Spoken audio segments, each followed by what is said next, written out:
show up and compete, give the fans something. But what I've seen is that LeBron James doesn't really love the fans, and he thinks that he's above all-star, above the league, above the things that players do to surprise and delight NBA fans and to give us something. So that's not surprising, and it's not surprising that with all-star games being where they are, the lack of defense that has been in the league over the past at least minimum 10 to 15 years. Yes, it's starting to come back. The mid-range is starting to come back. Teams are playing defense. We're seeing that in the playoffs at least, right? That's happening. But LeBron James seems to actually believe that the game is in the best place that it's ever been. He's never done this. He's never won a dunk competition or even, actually participated, right? But he actually believes that the NBA is in the best state that it's ever been. The game is better than it's ever been. And he talked about that on Mind the Game on his podcast, him and Steve Nash. It was the season finale. And guys, finally, it felt like such a very long season for me. Season 2 of Mind the Game, just so dragged out, long, awful, so many lies and false narratives that we've had to come into this room and debunk together. And it's just been a flat out disgrace. But this is the season finale. And they did it in New York City, of all places, at Fanatics Fest, basically. And you would think, right, something called Mind the Game, something that is supposed to be such an intimate thing, right? You're sitting down, you're sharing your thoughts on the game, you should be analyzing the game. That's what you should be doing, right? LeBron James doesn't really seem to do that.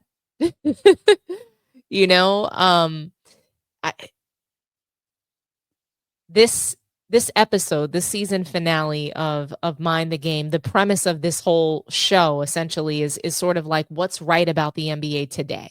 That's basically the premise of this season finale. And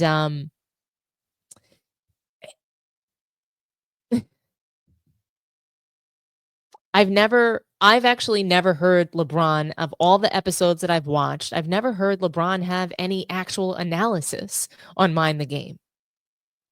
I see him gossiping. I see him just, I don't know, like he doesn't usually say anything so meaningful.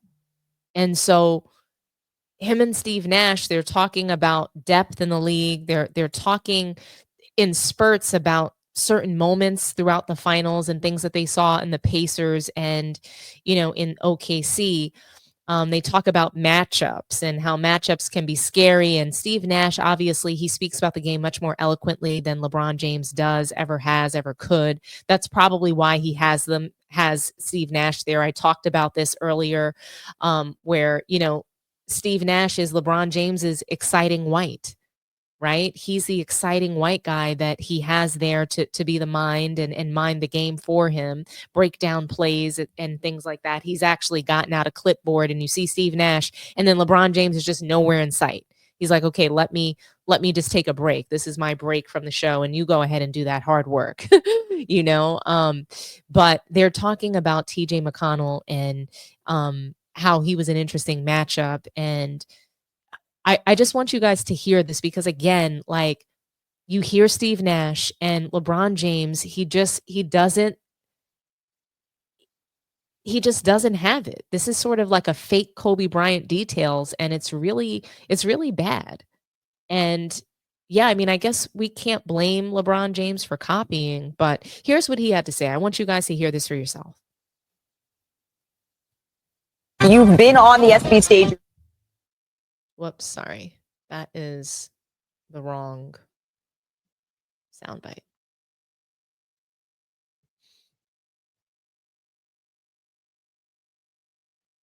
One second, guys. There's some great dunks out here, man. And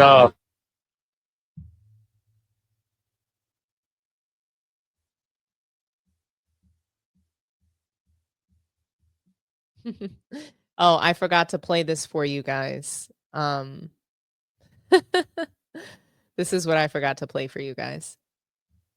there's some great dunks out here, man. And Dwight Tate, Great charismatic, man. They're doing a great job. Now, Kenny Smith is trying to out you for next year's competition. You guys are pointing at each other. Inquiring minds and the fans want to know, LeBron, are you going to compete next year? Right now, I'm preliminary putting my name in the 2010 dunk contest Saturday night. LeBron James is saying 2010 in Dallas Stadium. That's right. Primarily, I put my name in the dunk contest. All right, fans, you heard it from LeBron James. You heard it from LeBron James.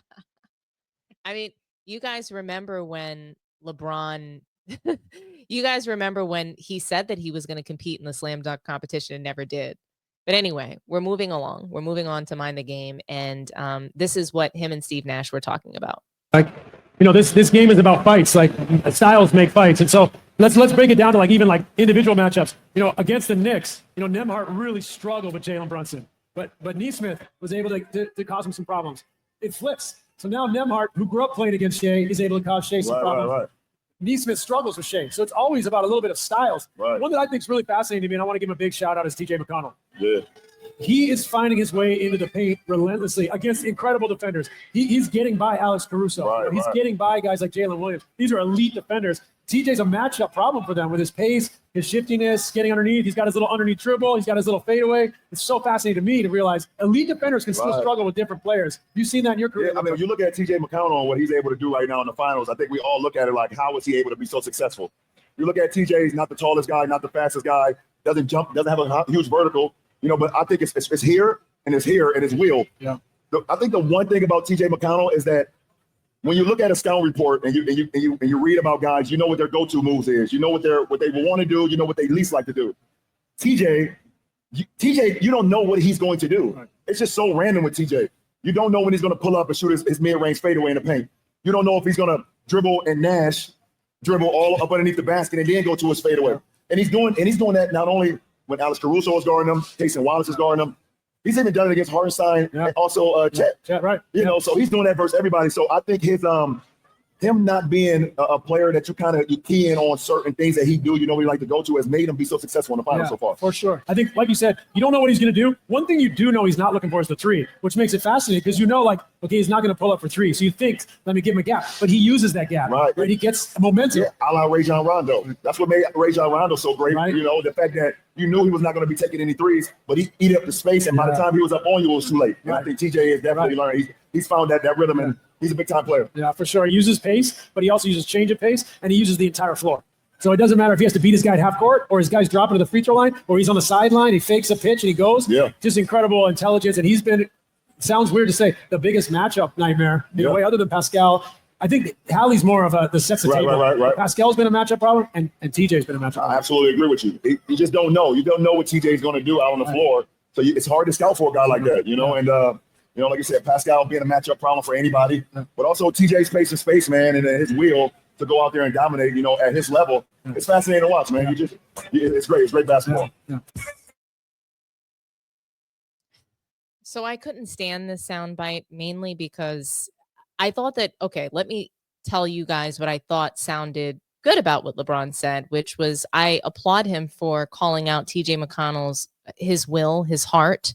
I think that that's perfectly fine. And I don't think there's anything wrong with shouting that out.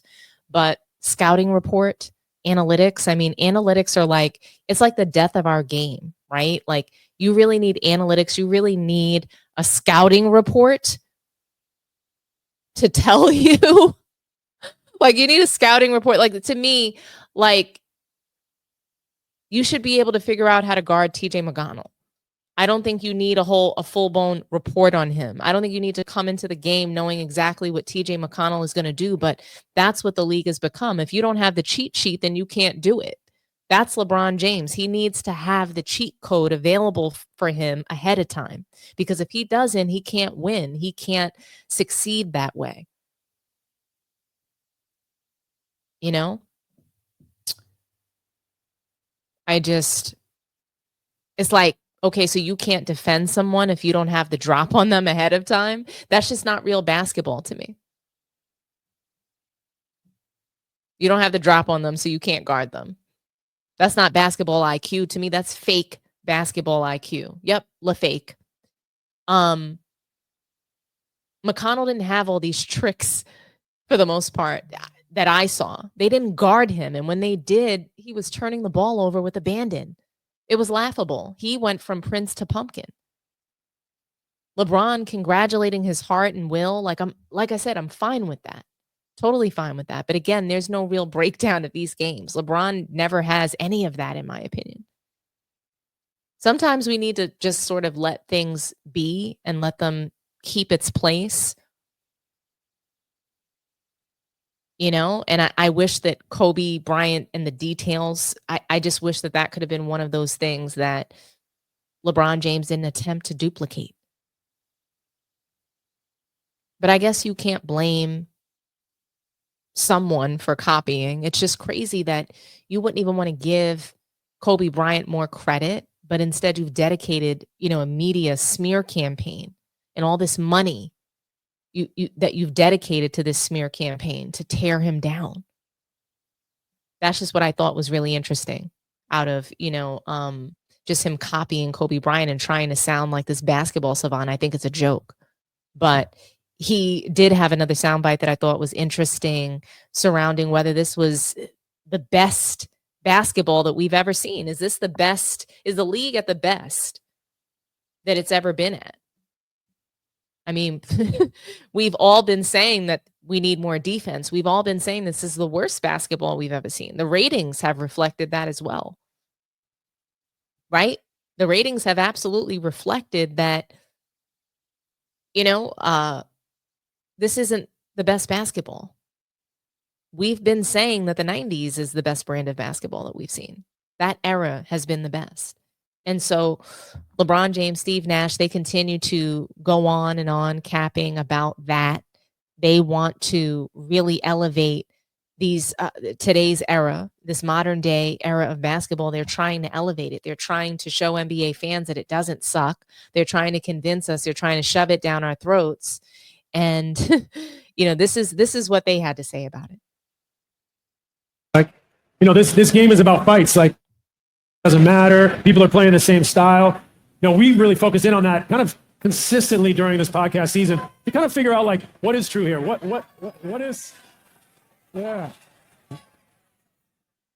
What is great about our game, right? And we've come to the conclusion, we hope you'll agree, the game is amazing. No, the game is the best it's ever been. The game is as good as it's ever been for sure. The pace and space era, a lot of threes. You know, some people can have a problem with that perhaps, but the reality is that's not going away. We're stretching the floor. We're playing with pace. We're playing more jazz than classical. We're not playing off the same playbook every time down. We're playing read and react basketball. So I think once people start to recognize that people are reading and reacting, using their brains, playing on the fly, it's a beautiful thing to watch. No, absolutely. I mean, you just said it best. You know, Steve, I think the playmaking that goes on in our league. I mean, I remember we did an earlier pod this year in one of our episodes, and you told me, like, in the 1995 season, you know, out of the top 10 points per game leaders, literally there's only one guy in the top 5 in assists. You know, and that was Michael Jordan at the time. You know, and you look at it now, 25, 30 years later, and out of the top 10 scores in the NBA, you have 5 or 6 guys in the top 10 in assists.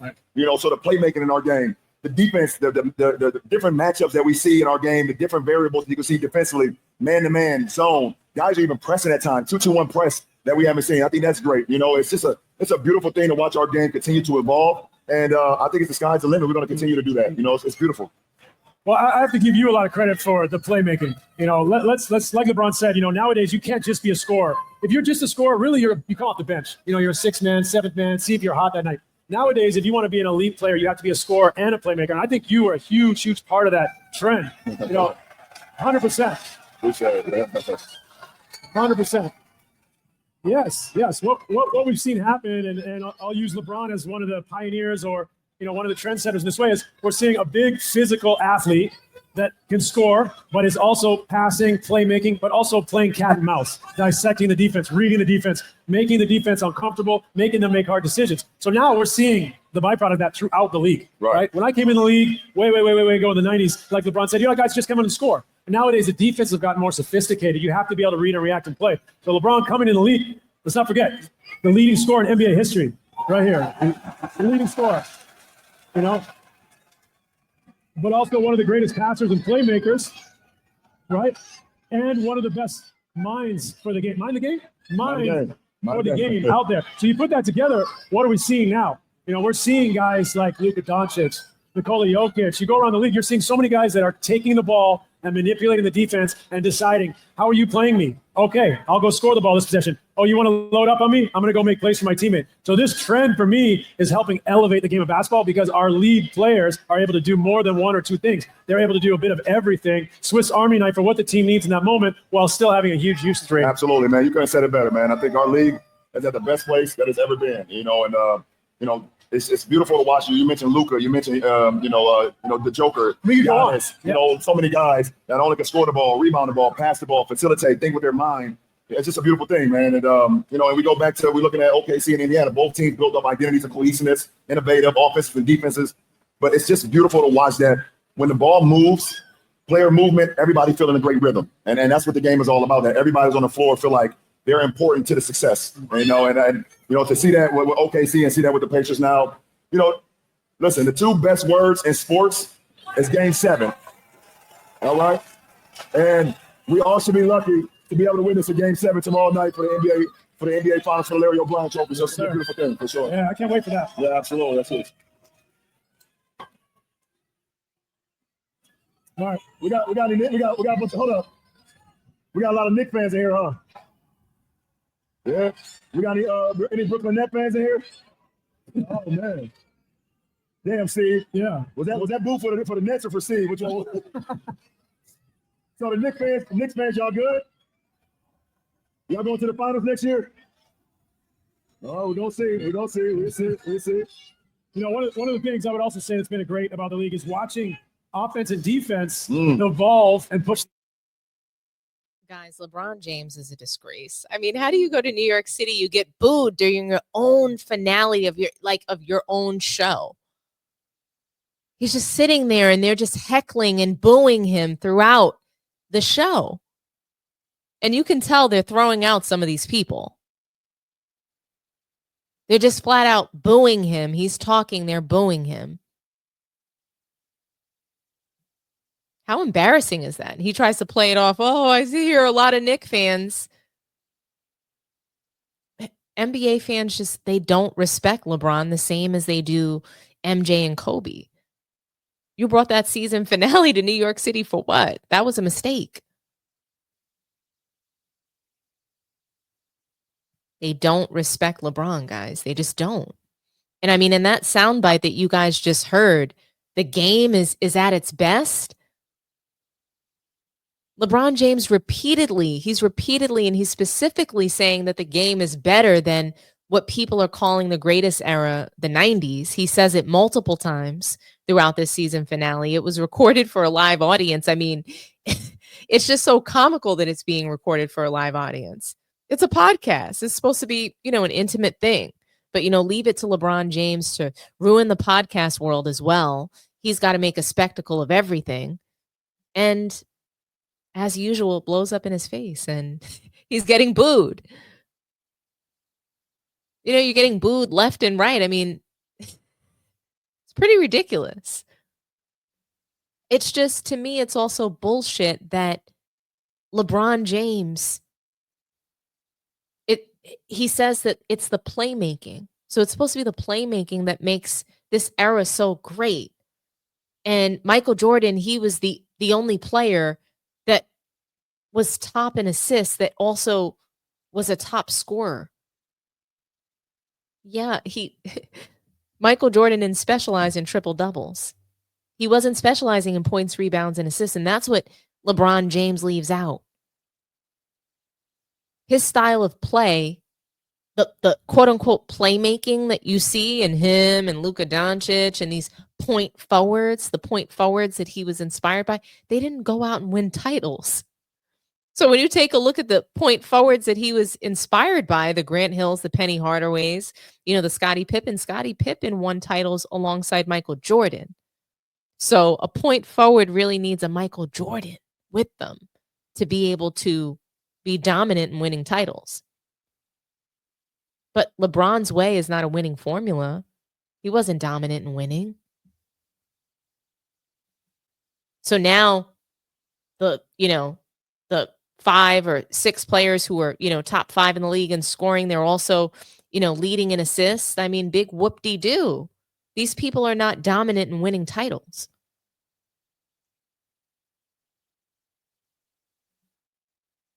I mean, LeBron James, he's getting all this credit for his playmaking. Nash is crediting LeBron James for playmaking. This is bullshit, guys. Like I said, LeBron's way doesn't win. And the guys that copy him, they're not winning back-to-back titles. That's not happening for them. Players could always do everything. But when you're doing everything, you're getting nothing out of your teammates.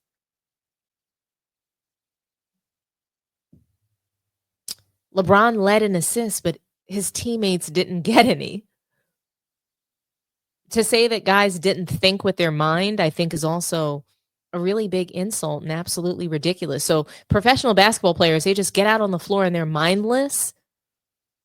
Why do LeBron James and Steve Nash, Kevin Durant, why do they say these disgusting things about players who used to play the game? As a professional athlete, you've got to use your mind. Just getting up every day and having the discipline to work your body and to just continue in that grind, right? I think it takes a huge mental toll. You know, you're constantly, I think that you have to use your mind on the floor when you're making when there's a game-changing moment, a game-deciding play. It's the mind that they have to use. I don't think John Stockton had no mind for the game. I don't think he just got out on the floor and just, I'm just going to pass the ball to Malone. I'm just mindless today. That didn't happen. So what the hell is LeBron James talking about? He's a fool. When have you ever heard LeBron James ever say anything smart, eloquent? Never.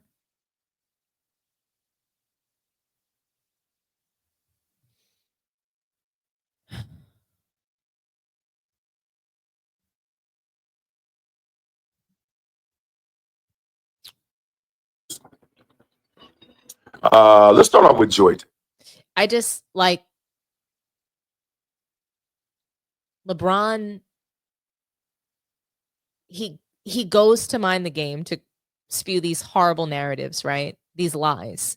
So he lies to us. He lies to the American public. He even talked about playing with Michael Jordan and what that would be like on the season finale. And guys, I do want to mention one thing that I thought that LeBron James did well on the season finale of Mind the Game. He mentioned Kyrie Irving. He mentioned his teammates that he won titles with. Every title that he won, he mentioned some of those teammates and role players. And he didn't call them a role player. He didn't say anything negative about them. He just said that he wanted to be able to look down the line. And of course, like that was the one thing that he said about it that was kind of like a put down, is that he wanted to be able to look down at everybody and see his teammates there, that they were willing to do, whatever it took to win. So, I thought that it was good that he actually mentioned his teammates. We don't really hear him mention Kyrie Irving's name. And I thought that that was interesting. And now that, we have this looming decision of what, where LeBron will go. Is he leaving the Lakers? Him putting some love on his teammates' names and giving them some flowers, and saying that they were ready to go to war and do what it takes. I thought that that was good. I did not like that he took a moment to address New York fans. You're getting booed, deal with it. Okay. And I just didn't like all of the 90s references. Stop comparing this era to the 90s. There is no comparison. It's nothing like it. You haven't cut the mustard. You didn't measure up to the success that everybody thought that you were going to have. You never surpassed Kobe Bryant, Michael Jordan. These are not Magic Johnson. I mean, Tim Duncan. I don't have LeBron James ranked ahead of any of those guys.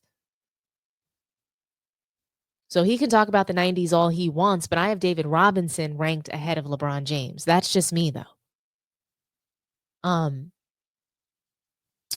Playing with LeBron James, I can't imagine when you think about his teammates, Kyrie Irving, Anthony Davis, that have had to bail him out, Ray Allen, they had to bail him out and help him, teach him how to win. I mean, Iman Shumpert, he was on ESPN, and Malika Andrews asked him what it was like to be a teammate of LeBron James, and here's what he had to say. You've been on the SB stage yourself, part of that 2016 Cavaliers team that won Best Team, that award after pulling off the 3-1 comeback in the NBA Finals. Moments like this, they're the upside. That's the awesome stuff. But your teammate and ours, Richard Jefferson, he spoke about maybe the downside of playing with LeBron James on Road Trip It. Take a listen. Here are the cons. Playing with LeBron sucks because you're trying to win a championship. He's one of the most competitive human beings in the history of American sports and sports in general. Does it suck when you're showing up and he's already been practicing for 4 hours and you're like, oh, when he's watching film and you mess up a play and he's just like, what are you doing? And it's like, yeah, those are the cons. But there were cons for playing with Jordan. There were cons for playing with Kobe. There were cons for playing with players that were so great that they demanded excellence. There was cons for playing for Pat Riley or Popovich or Spoelstra. There's always cons when you're trying to win at the highest level. All right. So, of course, when you hear playing with LeBron and it sucks, that's going to make headlines, which, oh, no, Richard Jefferson hates making headlines here. Whoopsies. We love you, Rich. But Iman, your thoughts here, playing alongside LeBron. Is he right? To give it context. Yep. The statement, yes, it does suck. And I'm going to say it for two reasons. I'm going to piggyback off Richard's statement and saying there's a ridiculous amount of pressure that comes with it because you have to be in a win-now mindset every time you play on his team. I don't know why it's chopped up like that, but he is always expected to be at the top of the league, to win a championship. He's going to provide enough for you guys to get in there and make a difference. You have to be able to say now, in this time that I'm playing with LeBron, can I sacrifice if I was scoring 20 a game somewhere else? Now it needs to be 12 a game. Did you experience that? Oh, yeah. I've had my time with T-Lou where I got off. Great playoff game. I'm really shooting it well. I'm like, next game, I know we about to run some plays for sure. Absolutely not, Sean. We're glad we made it out of game two. Go sit in the corner, knock that shot down, keep defending like a madman, but we don't need you to score. I think it was a hard pill for me to swallow as a player to hear that when I'm young and trying to get my stuff off. I'm like, man, I really want to get better and take that next jump in this league. And I'm being looked at like we're trying to win a championship. Yep. Your development, like T-Lou was, back then T-Lou, I know probably had a little, we had a little razzle dazzle, we probably didn't want to have that combo. But I understand now him saying, hey, man, it ain't about you. You're going to want that ring way more than you're going to want player of the month. Right. You're going to want that ring way more than the most improved player next year and all. Forget all that. Do you want to be part of something that's forever? Right. And, it sucks when you're going through that because that's a mental battle for any player. But it sucks in the beginning when you think of that. He didn't talk about how great it is to win the championship. Right. It makes me think of the quote, pressure is a privilege, because that type of pressure, when you're able to rise to it, there is nothing better. And you certainly rose to the occasion all show long under this clear pressure. I don't know what's. Iman Shumpert said it. Iman said it. It sucks. It sucks to be LeBron's teammate. So, I mean, I like Shumpert. I think he comes with little anecdotes that him and J.R. Smith. It's like they were the guys getting high in the locker room, and they come back years later with some interesting stories that they didn't share at the time. So salute to Iman Shumpert for telling his truth, whatever that might be. And, I'm curious to know from you guys, why don't NBA fans respect LeBron the same way that they respect Michael Jordan or Kobe Bryant? Like, why is he getting booed in New York City? Like, seriously, guys. Like, how do you get booed at your own event? You're being honored there. How does this happen to you? And I want my damn respect too. Get out of here, LeBron. Go back to LA. Come to New York with that boo. Boo. Boo. LeBron. LeBron. You never beat Jordan. You never beat Jordan, my Oh, Kobe. You bum. Oh, Kobe. You bum. Get out of here. Wow. Absolutely. I mean, New York fans are diabolical. I've got to say, we just don't play around. LeBron James would never be able to go to New York without something like that happening. So, hey, But anyway, curious to know from you guys. It looks like we did get some more super chats that came through, so I want to go ahead and read those out. Will for real, thank you and salute to you for the $9.99 super chat. New sub, dig your takes. Been a Lakers fan for 40 years, and LeBron actually makes me glad to see the Lakers lose. He's a cancer that needs to be removed. We'd be dancing like on the whiz when he's gone. I mean, I can't wait to bust out a two-step. I'm going to do the Harlem Shake. Okay, I'm going to be doing the Harlem Shake all over this LeBron pack, this Brondashian pack that we're all about to be smoking on. Okay. When LeBron James retires. And the crazy thing is, it's not like we're going to get rid of him. When he retires, he's going to have even more time and more energy to put into his media campaigns, into his smear campaigns of other players and past legends. Before we know it, I mean, who knows? Like he really, LeBron James, he has a devious plan, probably before he goes into the grave, to be globally known as the GOAT. I don't know how he's going to pull it off, but this is what I believe he's going to spend every waking moment of his time doing when he retires. Oh, I'm the best owner in NBA history. He'll be an owner, then he's got to be the GOAT owner, the GOAT this. Oh, well, I'll go out and coach. Michael Jordan never coached. Or, that's just everything that we're going to hear.